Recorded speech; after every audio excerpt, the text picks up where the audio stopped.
Partition की मैं बताऊं, उस वक्त तकरीबन 7.25 साल का था।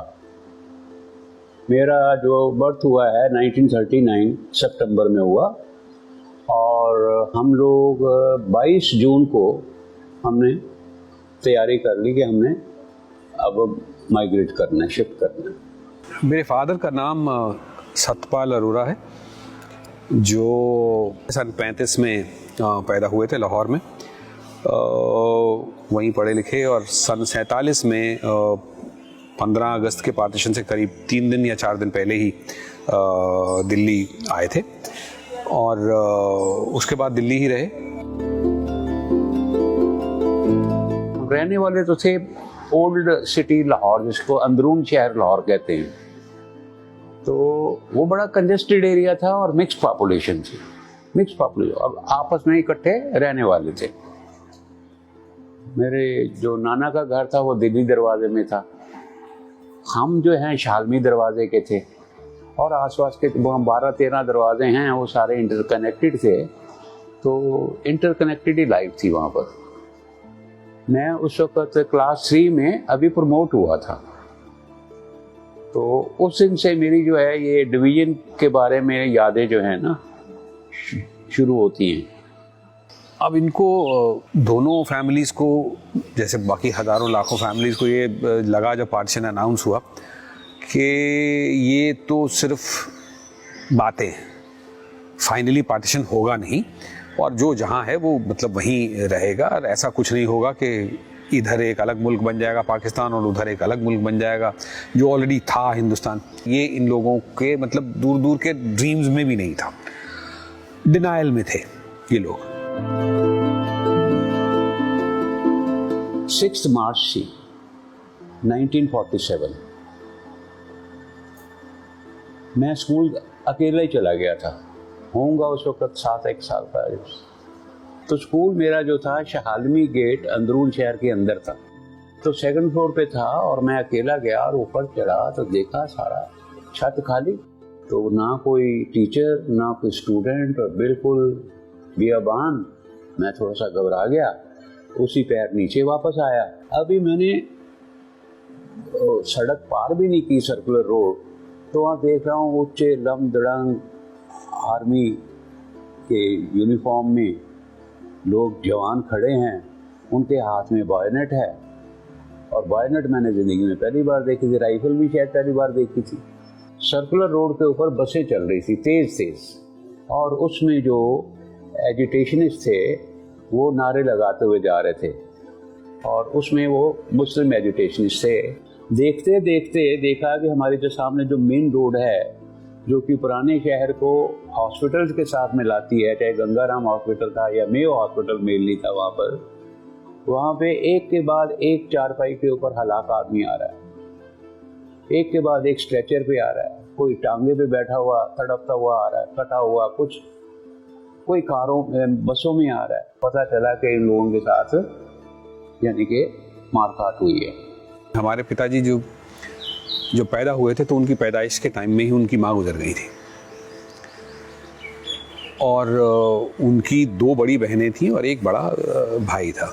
अब इनका जो एक बड़ा भाई था, वो वहाँ जब बलवे होने शुरू हुए, राइट्स होने शुरू हुए लाहौर के अंदर, तो करीब 8 या 9 अगस्त को घर से गायब था 1947 में। मेरे फादर के बड़े ब्रदर गोपाल उनका नाम था। तो ये लोग आखिर मोमेंट तक उनकी इंतजार करते रहे। मेरे पिताजी जो थे ना, वो प्रो गांधी प्रो नेहरू थे, खद्दर के कपड़े पहनते थे। तो मेरे फादर आर्य समाज में कुछ पोस्ट रखते थे।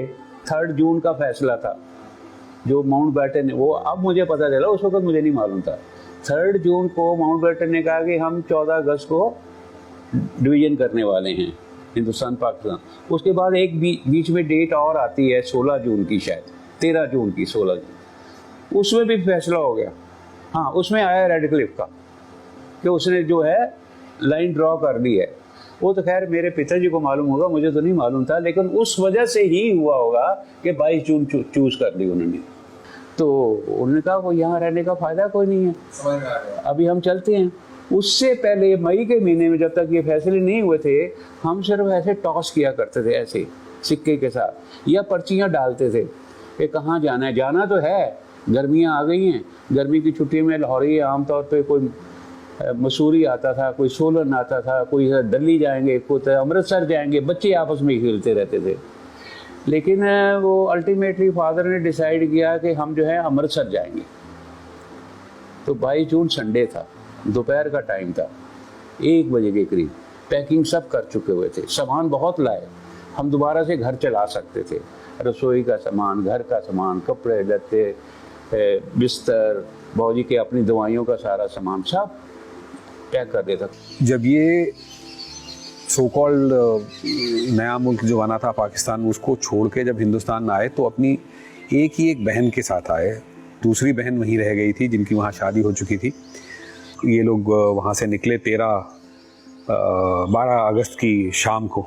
आखिरी गाड़ी जो 12 अगस्त की थी उससे मेरे पिताजी जो उस टाइम 13 साल के थे, उनकी बड़ी बहन जो उनसे 10 साल बड़ी थी, और उनकी बहन के हस्बैंड जिनको ये बाबूजी बुलाते थे, यानी कि फादर स्टेटस दिया हुआ था उनको, तो ये लोग सब इकट्ठे होके आए। और हमारी मतलब बुआ और हमारे पिताजी हमें बताते हैं कि इनको एक टोकरी में कपड़ों में लपेट के ट्रेन की सीट के नीचे छुपा के बर्तनों के साथ हमारी मतलब बुआ लेके आई थी। तो साथ में 10 फैमिली और तैयार हो गई, हम भी जाएंगे। तो उनको मालूम था कि इनकी लीडिंग अच्छी रहेगी। हम कुछ आता था ना, पुराने शहर के पुराने बस दुकान चलाने वाले लोग थे, उनको और कुछ नहीं आता था। तो बस में अभी हम आधा रास्ता भी नहीं कवर किया तो पता चला कि भाई शहादमी में, जहाँ हमारा पुराना मेरा दाद का घर था, वहाँ बम ब्लास्ट हो गया, किसी ने बम चला दिया। आवाज़ आई, वहाँ तक आवाज़ आई तो सब बड़े लोग कहने लगे बम चल पे है, बम चल पे है। खैर हम किसी तरीके से वहाँ पहुँच गए। वहाँ जाके प्लेटफॉर्म पे सारे मतलब बैठ गए हैं। फिर 9 साढ़े 9 बजे रात की एक गाड़ी आई, उसमें हम बैठ गए। खाली गाड़ी थी, काफ़ी लोग अकोमोडेट हो गए एक ही डिब्बे में। सुबह उठा तो बजाय अमृतसर के हम होशियारपुर पहुँच गए। बहुत बड़ा सवाल होता है किसी भी जगह से माइग्रेट करना या एक जगह से दूसरी जगह जाना, और वो भी परमानेंटली मूव करना। तो उसमें ये होता है कि आप जाओगे कहाँ? इतना बड़ा हिंदुस्तान, दिल्ली जाओगे, कलकत्ता जाओगे, बम्बई जाओगे, बेंगलोर जाओगे, कहाँ जाओगे? कौन है आपका? अच्छा, इन लोगों की तो कोई मेरे वालिद साहब की ज़रूर फैमिली का एक छोटा सा हिस्सा दिल्ली में नहीं, रोहतक में था, पर नाना की तरफ से यानी कि मेरी माँ की तरफ से तो कोई भी शख्स जो था वो इधर हिंदुस्तान में नहीं था। अब ये सवाल इन लोगों को बड़ा कचोटता था कि अब होगा तो क्या करेंगे। फाइनली मतलब जब बिल्कुल लास्ट मोमेंट हो गई और इनको निकलना पड़ा, तो मतलब किसी तरीके से बोरी बिस्तर बांध के, सामान अपना बांध के लोग दिल्ली आ गए। और दोनों फैमिलीज अलग अलग दिनों में आई, पर दोनों के दोनों शाहदरा रेलवे स्टेशन पे उतरे। मेरे फादर यानी कि पिताजी जो हैं वो तो जहाँ उनके एक रिश्तेदार रहते थे उनके पास गए, और माँ लोग जो हैं वो अपने चाचा के कहने पे शाहदरा के आगे कहीं पे जगह उन्होंने किराए पे ली और वहाँ जाके रहने लगे। होशियारपुर में मेन हार्ट ऑफ होशियारपुर में कनक मंडी है, उसके पास एक धर्मशाला थी, सूदानी धर्मशाला, सूदों की धर्मशाला। उसमें 32 कमरे थे, वो सारे कमरे खुलवा दिए, ये आप यहाँ रहो। कितना कंफर्टेबल है, कोई मारकाट नहीं, कुछ लेना नहीं देना, वहाँ भी हमारा कुछ नहीं बिगड़ा। तो हमने वहाँ गए। अब जाते ही मतलब दोपहर हो गई, नहा धो के तैयार हो गए। वहाँ अंदर कुआं था, वहाँ नहाए, और सामने एक ढाबा था, शर्मा जी का ढाबा, बहुत चलता था, बहुत चलता था। ताज़ा खाना सब जो है उसमें घुस के खाना खाए, फिर रात का खाना खाया, फिर अगले दिन सुबह का खाना खाया। फिर सब ने अपनी अपनी अंगीठियाँ खरीद ली और फिर अपना अपना खाना बनाना शुरू कर दिया। मेरी माँ को उन्होंने कभी लाहौर इतना मिस नहीं किया, या पाकिस्तान जाने की इतनी इच्छा उनकी स्ट्रॉन्ग कभी नहीं थी जितनी मेरे पिताजी की थी। फादर से बात करके तो ऐसे लगता था कि जैसे कुछ खजाना सा छूट गया है पीछे, और शायद वो अभी भी वहाँ पड़ा होगा जिसको जाके लाया जा सकता है। पूरे बचपन में हमने सुना कि मुझे लाहौर जाना है, मुझे लाहौर जाना है, मुझे लाहौर जाना है। 1999 के अंदर हमारे पिताजी को पहला हार्ट अटैक हुआ। रिजल्टेंट ये था कि इनको अब परपेचुअल डर बैठ गया दिमाग में कि मैं अब किसी भी दिन मतलब जा सकता हूँ। तो एक दिन जाने क्या हुआ होगा, मैं अपने घर में था, मतलब अलग, तब तक मेरी शादी हो चुकी थी। तो रात को इनका फ़ोन आया, तो अचानक एक बोले कि यार मेरा हज करा दे। मतलब जब पहली बार उन्होंने बोला तो मुझे तो समझ ही नहीं आया, तब एक्चुअली मुझे लफ्ज़ भी नहीं समझ में आया कि इन्होंने कहा क्या है। मैंने कहा क्या कहा आपने? देन ही रिपीटेड अगेन, यार मेरा हज करा दे। मैंने पूछा, मैंने कहा मतलब कहना क्या चाह रहे हैं? सर मैं लाहौर जाना चाहता, मुझे लाहौर ले चल। बड़ी पीसफुल लाइफ थी, बड़ी कंफर्टेबल लाइफ थी, एंजॉय कर रहे थे लोग। शादियाँ, फंक्शन, पढ़ाई लिखाई, व्यापार, किसी चीज़ में कहीं खलल नहीं था, कोई खलल नहीं था, मतलब 46 से पहले। तो वो यादें तो बड़ी प्लेजेंट यादें थी। दिलों में कोई खटास नहीं थी, कोई ये नहीं था, कोई प्रेजुडिस नहीं था। सिर्फ एक पर्टिकुलर क्लास को ये महसूस होता है कि हम जो हैं कंफर्टेबल नहीं हैं मुस्लिम के साथ। हम जो हैं इनके अंदर, हम जो गुलाम रहे, कहाँ गुलाम रहे, क्या गुलामी की, मुझे ये बताइए। कोई राज करेगा, उसमें रियाया तो रहेगी ना। उस रियाया को क्या किसी ने मारा, किसी को जेल में डाला, तंग किया? कुछ ऊपर के लोग होते हैं, लीडर लोग, जिन्होंने रेजिस्ट किया, वो भी अपनी राजगद्दी के लिए किया, पब्लिक के लिए कुछ नहीं किया, राजगद्दी के लिए किया। तो वो राजगद्दी के साथ लड़ाई होगी। आप ये सोचिए कि वो शायद 6 महीने भी नहीं हुए थे, एक मेजर मतलब इंडो पॉक वार होते थे, बची थी तब। हाँ, पाकिस्तान एयरवेज का जहाज चलते थे, इंडियन एयरलाइंस नहीं चल रही थी तब, पर पाकिस्तानी एयरलाइंस चल रही थी। वी वर लकी, तो हमने मतलब जहाज की टिकट ली और मतलब पहुंच गए। जो टाइम हमने लाहौर में बिताया तो हमारे लिए तो वो मतलब पूरी जश्न था, वो एक मतलब अय्याशी थी। मेरे दोस्तों ने खूब घुमाया, पर जो मकसद था वहाँ जाने का वो था कि इन दोनों के घर ढूंढने थे।